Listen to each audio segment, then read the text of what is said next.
شہزاد بولی، ایک بات بتاؤ ایلی، تمہیں مجھ سے محبت جتانے کی کیا سوچی؟ جتانے کی؟ تمہارا مطلب ہے میں صرف جتاتا ہوں، مجھے سچ مچ محبت نہیں ہے؟ وہ کمرے سے نکل گیا۔ اس روز وہ دیر تک کروٹیں بدلتا رہا، ایسا لگتا تھا کوئی کلیجے کو مسل رہا ہے۔ کیا یہ تھی وہ محبت جس کے بارے میں شریف کہتا تھا کہ ایلی محبت کرو؟ لیکن شریف کی اپنی کیفیت تو ایسی نہیں تھی، وہ تو اطمینان سے منہ میں حقے کی نہ لیے بیٹھا رہتا تھا۔ ایلی کو شہزاد کا برتاؤ سمجھ نہ آتا، کبھی وہ اتنے قریب محسوس ہوتی جیسے دونوں ایک جان دو قالب ہوں، کبھی اتنی انجان بن جاتی جیسے بالکل بیگانے۔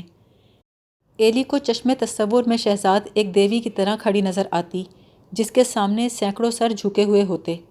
ایسے میں اسے لگتا کہ شہزاد کی محبت محض دکھاوا ہے، بھلا اسے کیا پڑی کہ ایک عام سے لڑکے سے محبت کرے۔ تمام رات کروٹیں بدلنے کے بعد وہ بدقت تمام صبح کے قریب سویا۔ ناشتے کے وقت شہزاد چھم سے آ گئی۔ وہاں کب سے چائے بنی ہوئی ہے ایلی، اور تم یہاں بیٹھے ہو؟ آؤ۔ اس کی مسکراہٹ دیکھ کر ایلی اپنے تمام وہم بھول گیا اور پالتو کتے کی طرح چل پڑا۔ پیچھے سے فرحت چلائی، لے تو اسے لے چلی انگلی سے پکڑ کے۔ شہزاد بولی، اپنی خیر منا، کسی روز تجھے نہ لے جاؤں انگلی سے پکڑ کے۔ فرحت نے زیر لب کہا، اجی مجھے کون لے جاتا ہے؟ شہزاد نے ہنس کے کہا، تم آنکھیں جو دکھاتی ہو، ورنہ لے بھی جاؤں۔ اسے گئی تھوڑی ہی دیر ہوئی تھی کہ ہاجرہ مظلوم صورت بنائے دروازے میں آ کھڑی ہوئی۔ ایلی کب آئے گا تو؟ اماں کوئی کام ہے؟ نہیں، ویسے ہی پوچھ رہی تھی۔ آ جاؤں گا تھوڑی دیر تک۔ جلدی آ جانا، فرحت کھانے پہ انتظار کرتی رہتی ہے۔ یہ سن کر شہزاد ہنستی، یہاں تو قحط پڑا ہے نا کھانے کا، کھانا تو صرف وہیں ملتا ہے فرحت کے گھر۔ ہاجرہ لاجواب ہو کے چل دیتی، پھر وہ اور شہزاد بچوں کی طرح گپے لگاتے اور ہنس ہنس کے لوٹ پوٹ ہو جاتے۔ جانو انہیں دیکھ کر کہتی، ٹک کر بیٹھو گے بھی کہ نہیں چھنو منو، یوں بھاگے دوڑے پھر رہے ہیں جیسے میلے پر آئے ہوئے ہوں۔ ارے میں کہتی ہوں لوگ دیکھیں گے تو کیا کہیں گے؟ شہزاد ایلی کی طرف محبت بھری نگاہ ڈال کے کہتی، لوگوں کا جو جی چاہے کہیں، ہمارا جو جی چاہے گا ہم کریں گے۔ جانو شہزاد کا جواب سن کر چپ ہو جاتی، مگر شکایت اس کے ہر انداز سے، اس کی چال سے، اس کے سر ہلانے سے ظاہر ہوتی۔ وہ دونوں جانو کے اس اظہار ناراضگی سے بے نیاز ہو کر ہنسی مذاق سے ایک دوسرے کو زچ کیے جاتے، یہاں تک کہ ہاجرہ دوبارہ آ جاتی۔ ایلی چل، کب سے فرحت تیرا انتظار کر رہی ہے، آ کے کھانا تو کھا لے۔ میں ابھی آیا اماں، وہ ماں کو ٹالتا۔ جانو بڑبڑانے لگتی، توبہ کیا زمانہ آ گیا ہے، اولاد کے دل میں ماں کا لحاظ نہیں رہا۔ وہ مجبور ہو کے اٹھتا اور بادل ناخواستہ فرحت کی طرف چل پڑتا۔ جب وہ کھانا کھا رہا ہوتا تو سیڑھیوں میں دھما چوکڑی سنائی دیتی، چھم سے شہزاد ہاتھ میں سالن کی پلیٹ لیے نمودار ہوتی۔ وہ کریلے بنائے ہیں آج کہ چکھ لو تو طبیعت سنور جائے۔ فرحت کہتی، کیوں نہ سنورے جی، ان ہاتھوں میں جادو جو ہے، لوگوں کی طبیعت تو بن کھائے سنور جاتی ہے۔ شہزاد کہکہا مار کے ہنستی، جیسے اسے طنز کا احساس ہی نہ ہو۔ لے ایلی کھا کے دیکھ، اپنی انگلیاں نہ چاٹ لیں تو کہنا۔ دیکھ فرحت، ایک ہی لقمہ کھا کر اس کی تو آنکھیں ابل پڑی ہیں۔ فرحت کہتی، جانے کیسا لقمہ دیا ہے تم نے؟ شہزاد نظر بچا کر ایلی کے گال کو ہلکا سا تھپڑ لگاتی، یہی تو راز ہے، یہ کیسے بتا دوں؟ اچھا میں چلی۔ وہ بھاگ کر سیڑھیوں میں غائب ہو جاتی اور ایلی بے وقوفوں کی طرح منہ اٹھا کر دیکھتا رہ جاتا۔ لیکن جب وہ شہزاد کے چوبارے میں پہنچتا تو وہاں دوسری ہی شہزاد ملتی، جس کا اس شوخی سے دور کا بھی واسطہ نہ ہوتا جو فرحت کے گھر میں دکھائی دی تھی۔ ان دنوں ایلی کے دوستوں کی ٹولی علی پور میں موجود نہیں تھی۔ یوسف، رفیق اور جمیل دوسرے شہروں میں ملازم تھے۔ ارجمند کو تارپین کے تیل کے کارخانے میں اکاؤنٹنٹ کا کام مل گیا تھا۔ اگرچہ کالا شاہ کاکو علی پور سے زیادہ دور نہیں تھا، لیکن ارجمند ہر روز آنا جانا نہیں کرتا تھا۔ لے دے کے محلے میں ایک رضا ہی تھا، وہ روز معصوم سا منہ بنا کر نگاہیں نیچی کیے شہزاد کی کھڑکیوں تلے کھڑے ہو کر آواز دیتا، ایلی۔ رضا کی آواز واضح طور پر سننے کے باوجود ایلی خاموش بیٹھا رہتا۔ جانو آگ بگولا ہو کر کہتی، سنائی نہیں دیتا کوئی آواز دے رہا ہے؟ ایلی مسکرا کر خاموش ہو رہتا اور شہزاد اپنے کام میں مصروف رہتی۔ جانو کبھی ایلی کو دیکھتی، کبھی شہزاد کو، پھر کھڑکی میں جا کر کہتی، کون ہے؟ رضا چلا کر پوچھتا، ایلی ہے کیا؟ جانو غصے سے کہتی، ہاں بیٹھا ہے۔ رضا کہتا، اچھا نہیں ہے، آئے تو کہنا رضا آیا تھا۔ جانو چلاتی، ارے میں کہتی ہوں یہیں بیٹھا ہے۔ رضا کہتا، اچھا جب آئے تو دکان پر بھیج دینا۔ جانو کا منہ غصے سے تپنے لگتا، عجیب احمق ہے. میں بتا بھی رہی ہوں کہ ایلی یہیں بیٹھا ہے لیکن کچھ سے کچھ کہے جا رہا ہے. ایلی اسے ستانے کے لیے معصوم انداز میں پوچھتا، کیا مجھ سے کچھ کہہ رہی ہو؟ وہ غصے سے کہتی، اب آ گیا تجھے ہوش؟ کب سے چلا رہی تھی کہ نیچے رضا آوازیں دے رہا ہے.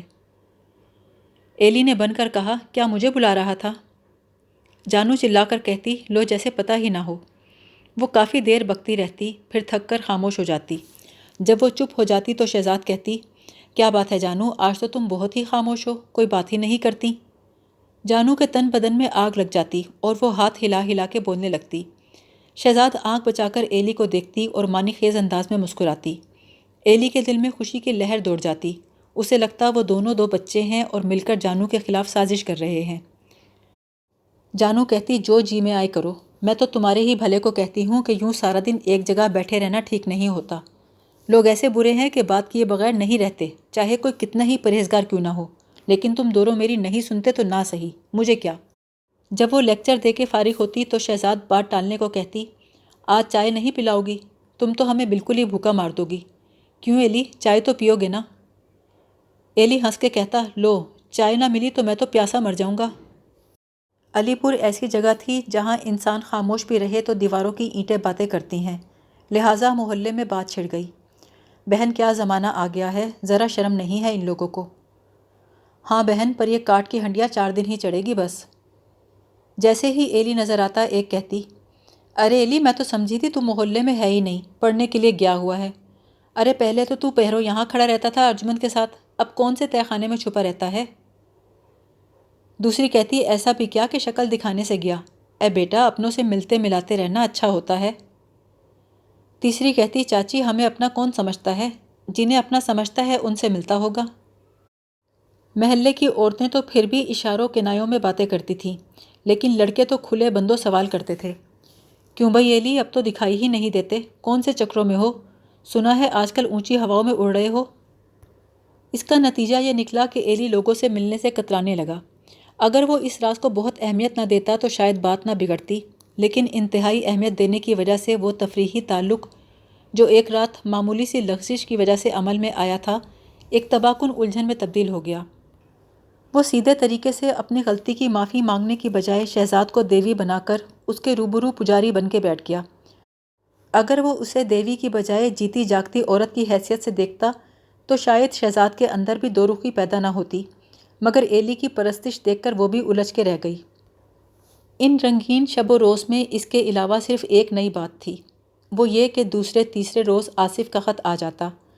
اس کے ہر خط میں تباہی و بربادی کے تذکرے اور ایلی کے امرتسر نہ آنے کے متعلق شکوے شکایتیں ہوتیں. ایلی کو یقین تھا آصف محبت میں قدم بڑھانے کی جرت نہیں کرے گا، اس لیے اس کے خیال میں کسی خطرے کا امکان نہیں تھا. اس نے 2-4 خطوں کے جواب دیے اور کہا کہ تفصیل سے حالات لکھے، لیکن آصف یہی کہتا رہا کہ ایک بار امرتسر آ کر مجھے برباد ہونے سے بچا لو. رفتہ رفتہ اس کے خطوں میں تباہی و بربادی کے اعلان کم ہوتے گئے. آخر ایک روز ایلی کو جو خط موصول ہوا اس میں صرف ایک جملہ لکھا تھا، میں تا دم تحریر زندہ ہوں. ایلی نے وہ خط بار بار پڑھا، پھر اسے لے کر شہزاد کے پاس چلا آیا. دیکھو یہ میرے دوست کا خط آیا ہے. وہ پڑھ کے بولی، عجیب خط ہے. ایلی بولا، اسے ایک لڑکی سے محبت ہے. مجھے ڈر لگ رہا ہے، نہ جانے اس نے یہ کیوں لکھا ہے، میں تا دم تحریر زندہ ہوں. شہزاد نے پوچھا، کیا وہ لڑکی اس سے محبت نہیں کرتی؟ ایلی نے کہا، وہ تو جان دیتی ہے اس پر. بس پھر وہ کیوں مرنے لگا؟ اچھا ایلی، ایک بات بتاؤ، کیا تم… وہ بولتے بولتے رک گئی. کیا شہزاد؟ کچھ نہیں. بتاؤ نا، کیا پوچھ رہی تھیں؟ کچھ بھی نہیں. تم یہ پوچھنا چاہتی تھیں کہ میں تمہاری خاطر کیا کر سکتا ہوں؟ میں تمہاری خاطر جان بھی دے سکتا ہوں. شہزاد نے اس کے ہونٹوں پہ انگلی رکھ دی. خدا نہ کرے ایلی. یہ پہلا موقع تھا جب شہزاد نے اکیلے میں ایلی سے اظہار التفات کیا. اس اظہار التفات کے بعد آصف کا خط بے معنی ہو گیا. اگلے روز ایلی شہزاد کے چوبارے میں بیٹھا اس کے خوبصورت پاؤں کا جائزہ لے رہا تھا کہ چوگان سے شور سنائی دیا. اے بہن، کوئی لڑکا آیا ہے اپنے علی احمد کے ہاں. ہاں بہن، 100 بار آئے کوئی مہمان ہوگا، لیکن علی احمد تو نوکری پر گیا ہوا ہے. ارے کہتا ہے ایلی سے ملنا ہے. اپنا نام سن کر ایلی گھبرا کے اٹھا اور کھڑکی کی درز سے دیکھنے لگا. چوگان کے درمیان میں ایک اونچا لمبا نوجوان کھڑا تھا. غور سے دیکھنے کے باوجود ایلی پہچان نہ سکا۔ اماں حاجہ بولی، بیٹے کیا نام ہے تیرا؟ کیا کہا؟ شفیع؟ اچھا رک، ابھی آ جاتا ہے ایلی، یہیں کہیں ہوگا۔ اے حاجرہ، اری فرحت، میں کہتی ہوں ذرا جانو کو آواز دینا، کہنا ایلی سے کوئی ملنے آیا ہے۔ ایلی کا جی چاہا کہ کہلوا دے وہ گھر پر نہیں ہے، لیکن محلے میں شور مچ چکا تھا۔ مجبوراً وہ شہزاد کے چوبارے سے اتر آیا اور شفیع کو دیکھ کر حیران رہ گیا، حیران اس بات پر کہ اس نے شفیع کو پہچانا کیوں نہیں تھا۔ وہ گرم جوشی سے بولا، آؤ شفیع آؤ، اوپر چلو۔ شفیع بولا، نہیں ایلی، مجھے ذرا جلدی ہے۔ لو، جلدی ہے تو کیا بیٹھو گے نہیں؟ کیسے آئے ہو؟ تمہیں لینے آیا ہوں۔ مجھے لینے آئے ہو؟ ہاں، تمہیں میرے ساتھ امرتسر چلنا ہے۔ کیوں؟ آصف نے بلوایا ہے۔ تو کیا تم اپنے کسی کام سے آئے تھے یہاں؟ نہیں، صرف تمہیں ہی لینے آیا تھا۔ مجھے لینے کے لیے؟ سب خیریت تو ہے؟ شفیع نے آنکھیں جھکا کر کہا، آصف کی حالت اچھی نہیں ہے۔ حالت اچھی نہیں ہے؟ کیا مطلب ہے؟ صاف صاف کہو۔ آصف نے کہلوایا تھا کہ ایلی سے کہنا حالات اچھے نہیں ہیں، فوراً پہنچے۔ ایلی نے ہنس کر کہا، اس کے حالات تو کبھی اچھے نہیں ہوں گے۔ ایسا کرو تم جاؤ، میں دوسری گاڑی سے آ جاؤں گا۔ شفیع بولا، نہیں ایلی، ابھی چلو، آصف نے یہ بھی کہا تھا کہ ایلی کو ساتھ ہی لے کر آنا۔ اچھا، رکو میں تیار ہو کے آتا ہوں۔ اسٹیشن کی طرف جاتے ہوئے ایلی نے سوالات کی بوچھاڑ کر دی۔ آصف تمہیں کہاں ملا؟ تم چھٹیوں میں امرتسر ہی تھے؟ آصف خود کیوں نہیں آیا؟ شفیع نے بات شروع کی، بات یہ ہے ایلی، آصف کو ایک لڑکی سے محبت تھی۔ ایلی نے منہ پکا کر کے کہا، لیکن اس نے مجھ سے تو کبھی بات نہیں کی اس کے متعلق۔ شفیع آ بھر کے بولا، کسی کو اپنے راز میں شریک کرنا اس کی عادت نہیں تھی۔ تو پھر تم سے کیسے کہہ دیا اس نے؟ یوں سمجھو بیچارہ مجبور ہو گیا۔ شفیع کی آنکھ سے آنسو ڈھلک آیا۔ شفیع تم رو رہے ہو؟ نہیں ایلی، میری آنکھیں دکھ رہی ہیں۔ بات یہ ہے کہ آصف مجھے ملا تو کہنے لگا ایلی کو بلا دو۔ میں نے کہا جب تک بلانے کی وجہ نہیں بتاؤ گے میں بلانے نہیں جاؤں گا۔ پھر اس نے مجھے یہ بات بتائی اور کہنے لگا اگر ایلی نہ آیا تو سمجھو میری زندگی ختم ہو جائے گی۔ ایلی کہنے لگا عجیب بے وقوف ہے، محبت لڑکی سے ہے لیکن اگر ایلی نہ آئے تو زندگی ختم ہو جائے گی۔ شفیع کی آنکھ بھر آئی، ایلی وہ واقعی تکلیف میں ہے، اس کی حالت اچھی نہیں ہے۔ حالت اچھی کیوں نہیں ہے؟ اچھا خاصا تو ہے۔ نہیں، اب تو بیچارہ ختم ہو گیا، منہ زرد پڑا ہے، آنکھیں نکل آئی ہیں، پہچانا تک نہیں جاتا۔ ایلی کا دل چاہا کہ شفیع کی باتوں کو پھپتیوں میں اڑا دے، مگر اس کا انداز دیکھ کر ہمت نہ پڑی۔ وہ خاموشی سے ریل کی کھڑکی سے باہر جھانکتا رہا اور گاہے گاہے شفیع کی دکھتی ہوئی آنکھ سے گرتے ہوئے قطروں کو دیکھتا رہا۔ امرتسر کے اسٹیشن سے نکل کر وہ تانگے پر سوار ہوئے۔ جب آصف کے گھر کے قریب پہنچے تو شفیع نے خاموشی توڑی۔ ایلی، آصف کی حالت بہت خراب تھی۔ ایلی نے کہا، میں سب ٹھیک کر لوں گا۔ گلی کا موڑ مڑتے ہی وہ حیران رہ گیا۔ تنگ گلی لوگوں سے بھری ہوئی تھی جیسے غدر ہو گیا ہو، لوگ چیخ چلا رہے تھے، گھروں کی کھڑکیوں منڈیروں پر عورتیں کھڑی تھیں۔ شفیع ایلی کا ہاتھ پکڑ کر مجمع کو چیرتا ہوا آگے بڑھا اور چلا کر بولا، ایلی آ گیا ہے۔ اوپر سے کئی زنانہ آوازیں آئیں، ایلی آ گیا ہے۔ پھر دل دوست چیخیں سنائی دیں اور ایک قیامت ٹوٹ پڑی۔ ایلی آ گیا ہے آصف، اٹھ تیرا دوست آ گیا ہے، دیکھ تجھے ملنے آیا ہے، اٹھ اس سے بات کر۔ آصف کی ماں کی چیخیں اور اس کی بہنوں کے بین سن کر ایلی سن ہو کے رہ گیا۔ دیکھ ایلی، تیرا دوست چپ ہو گیا ہے، اب کبھی نہیں بولے گا۔ ایلی کی نگاہوں کے سامنے وہی خلا نمودار ہو گیا جو دادی کے مرنے پر پیدا ہوا تھا۔ پھر کوئی چلایا، ہٹو جنازہ آ رہا ہے۔ ایلی نے اپنے آپ کو ایک کھلے میدان میں کھڑا پایا۔ ہر طرف خوفناک سناٹا چھایا ہوا تھا، سارا ماحول آسیب زدہ تھا۔ اس کے چشم تصور میں قبروں کے درمیان ایک لڑکی بال کھولے کھڑی تھی، لوگ نماز جنازہ پڑھ رہے تھے، وہ رقص کر رہی تھی، لوگ لاش کو دفنا رہے تھے، وہ کہکہے لگا رہی تھی۔ تدفین کے بعد شفیع نے کہا، آؤ ایلی گھر چلیں۔ ایلی نے نفی میں سر ہلا دیا۔ تو کیا علی پور جاؤ گے اس وقت؟ ہاں۔ چلو میں تمہیں اسٹیشن چھوڑاؤں۔ شفیع تم تو کہہ رہے تھے اس کی حالت خراب ہے۔ ایلی میں تمہیں بتانا چاہتا تھا لیکن ہمت نہیں ہوئی، اس نے وصیت کی تھی کہ تمہارے آنے سے پہلے اس کا جنازہ نہ اٹھایا جائے۔ وصیت؟ ہاں، کل رات اس نے زہر کھا لیا تھا۔ جب اس کی حالت بگڑ رہی تھی تو اس نے گھر والوں سے کہا کہ جب تک تم نہ آؤ جنازہ نہ اٹھائیں۔ رات 2 بجے کے قریب وہ مر گیا۔ صبح اس کے گھر والوں نے کالج سے میرا پتہ لیا اور مجھے گاؤں سے بلوایا اور پھر علی پور بھیجا تاکہ تمہیں لے کر آؤں۔ لیکن زہر کیوں کھایا اس نے؟ لوگ کہتے ہیں کہ لڑکی نے آصف کو خط لکھا تھا کہ آؤ ہم دونوں زہر کھا لیں، ایک ہی دن ایک ہی وقت مر جائیں۔ تو کیا وہ لڑکی بھی مر گئی؟ نہیں، کوئی بتا رہا تھا شاید لڑکی کو زہر نہیں ملا، اور کچھ لوگ یہ بھی کہہ رہے تھے دراصل وہ آصف سے انتقام لینا چاہتی تھی۔ انتقام؟ ہاں، لوگ کہہ رہے تھے آصف نے لڑکی کو دھوکہ دیا، اس کی وجہ سے لڑکی بہت بدنام ہوئی، اس کے بھائیوں نے لڑکی کو بہت مارا پیٹا، اسے باندھ باندھ کے رکھا، محلے سے کہیں دور لے کے چلے گئے، لیکن آصف نے لڑکی کو نہیں اپنایا۔ اب خدا جانے ان باتوں میں کتنی حقیقت ہے کتنی نہیں۔ ایلی کو محسوس ہوا جیسے آصف کی موت کا ذمہ دار وہ ہے۔ شفیع کہہ رہا تھا تم تو اس کے دوست تھے، میں سمجھا شاید تمہیں اس بارے میں معلوم ہو۔ ایلی، میں نے سنا ہے کہ محبت میں دھوکہ دو تو لڑکی انتقام لیتی ہے۔ انتقام؟ گاڑی چلتی جا رہی تھی۔ ایلی کی نگاہوں میں ایک لڑکی بال کھولے کھڑی تھی، وہ کہے لگا رہی تھی، پھر اس کی شکل تبدیل ہو گئی، اس کے سامنے شہزاد آ گئی۔ ایلی چلایا، نہیں، انتقام نہیں لینا مجھ سے۔ ایک مسافر نے پوچھا، کیا ہوا بابو، تم ٹھیک تو ہو؟ ایلی گھبرا کے بولا، میری طبیعت ٹھیک نہیں۔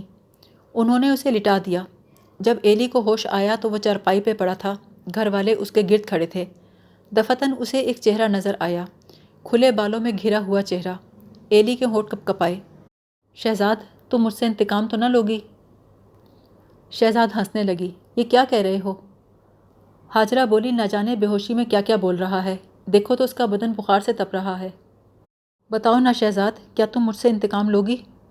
شہزاد گھبرا گئی، ایلی کیسی باتیں کر رہے ہو؟ پھر اپنے ارد گرد کھڑے لوگوں کو دیکھ کر بولی، ارے کس بات پہ انتقام لوں گی تم سے، تم آرام کرو، میں کوئی انتقام نہیں لوں گی۔ شہزاد کو آصف کی موت کا پتہ تھا، اس لیے وہ ایلی کی طبیعت دیکھ کر فکر مند تھی۔ وہ دن میں 2-3 مرتبہ فرحت کے ہاں آتی۔ کہو ایلی، جنون گیا یا نہیں؟ تم تو اچھے امرتسر گئے، اب چارپائی کو چھوڑنے کا نام نہیں لیتے۔ ہاجرہ کہتی، یہ بے ہوشی میں تمہارا ہی نام لے رہا تھا۔ فرحت طنز سے بولی، اس حالت میں بھی شہزاد کے پاس جانے کو کہہ رہا ہے، نہ جانے کیا جادو کر رکھا ہے شہزاد نے ہم سب پر۔ شہزاد بولی، ہاں جادو تو ہے۔ فرحت نے کہا، تو مجھے بھی سکھا دو نا۔ شہزاد بولی، یہ منہ اور مسور کی دال، تم سے جادو کیا خاک ہوگا، تم سے تو اتنا نہ ہو سکا اپنے خاوند کو کابل سے ہی بلا لو۔ پھر ایلی کی طرف مڑ کے بولی، بستر پہ پڑے پڑے کیا سوچتا رہتا ہے؟ فرحت نے پھر طنز کیا، کیا پتہ تمہارے متعلق ہی سوچتا ہو۔ شہزاد نے لاپرواہی ظاہر کرتے ہوئے کہا، کیوں ایلی، میرے متعلق سوچتے ہو کیا؟ ایلی نے کہا، ہاں۔ وہ سنجیدگی سے بولی، اب کی بار وہ آلیں، تمہاری شکایت کروں گی، پھر مکر نہ جانا۔ فرحت نے کہا، ان کو تو تم نے جان بوجھ کر بھیج رکھا ہے۔ شہزاد ہنسی، ہے نا، اب تو مانو گی نا مجھے؟ بات کی سنگینی کو سمجھ کر ہاجرہ نے بات بدل دی، بہت دن ہو گئے شریف کو گئے ہوئے، کب آئے گا وہ؟ شہزاد بولی، کیا معلوم کب آئیں گے۔ شریف کا نام سن کر ایلی کے دل کو ٹھیس سی لگی، اس کا احساس گناہ جاگ گیا۔ اس نے چاہنے کے باوجود شہزاد کے گھر جانے سے اعتراض کیا۔ آصف کی موت کو کئی دن ہو گئے تھے جب وہ گھر سے نکلا۔ چوگان میں قدم رکھتے ہی اسے ارجمند یاد آ گیا، جو نہ جانے تیل کے کارخانے میں دن رات کیسے گزار رہا تھا۔ ایلی نے رک کر اس کھڑکی کی طرف دیکھا جس کے سامنے کھڑے ہو کر ارجمند اینکر اینڈی ماں باؤں کا جادو کیا کرتا تھا۔ کھڑکی میں ایک لڑکی موجود تھی۔ اس نے ایلی کو دیکھا تو زناٹے سے کھڑکی بند کر دی۔ اس سے پہلے کبھی کسی لڑکی نے ایلی کو دیکھ کر ایسا رد عمل نہیں اپنایا تھا۔ ایلی سناٹے میں آ گیا۔ چوگان میں پہنچا تو 2 منزلہ مکان کی کھڑکی میں اپنی منگیتر کو دیکھ کر وہ چونکا، یہ کتنی بڑی ہو گئی ہے، پچھلی مرتبہ دیکھا تھا تو بچی سی تھی، رنگ بھی کافی نکھر گیا ہے، لڑکیاں بھی کتنی جلدی بڑی ہوتی ہیں۔ ایلی کو تعجب ہوا کہ اسے واضح طور پر دیکھنے کے باوجود سمرا نہ شرمائی نہ دوپٹہ سر پہ لیا، اسی طرح کھڑی رہی جیسے ایلی کی حیثیت سے انکاری ہو۔ پھر اس نے ناک سکیڑ کے طنزیہ انداز سے ایک طرف کو تھوکا اور اندر چلی گئی۔ ایلی کا دل گھبرا گیا، تو بات یہاں تک پہنچ گئی ہے۔